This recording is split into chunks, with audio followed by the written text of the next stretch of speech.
bugün burada toplaşmışıq ABŞ vizası almaq üçün. Mənim üçün ilk dəfədir. Bilmirəm necə ifadə edim bu hissləri sözlərlə. Çünki ilk dəfə səyahət etmə imkanım olacaq Azərbaycandan xaricə və bu ölkə ABŞ-dır. O səbəbdən tam izah edə biləcəyimi düşünmürəm, amma həyəcan var əlbəttə ki.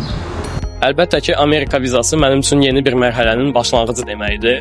Yeni imkanlar, yeni dostluqlar, tanışlıqlar və inkişaf imkanları deməkdir. Və bu yolu çox maraqlı və karyerama çox təsir göstərə bilən tapıram və ümid edirəm ki, hər şey yaxşı olacaq.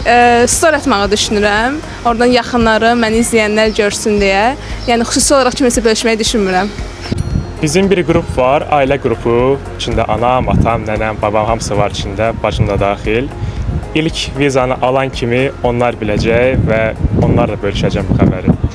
Yolun sonunda özümü harda görəcəyimdən əmin deyiləm. Bu mənim üçün bir sürpriz olacaq, amma düşünürəm ki, qrafik dizayn sahəsində çox daha özgüvənli olacaq. Əminəm ki, bu yarışma çox böyük bir fürsətdir mənim üçün və karyeramda yaxşı uğurlar əldə edəcəyimə gətirib çıxaracaq.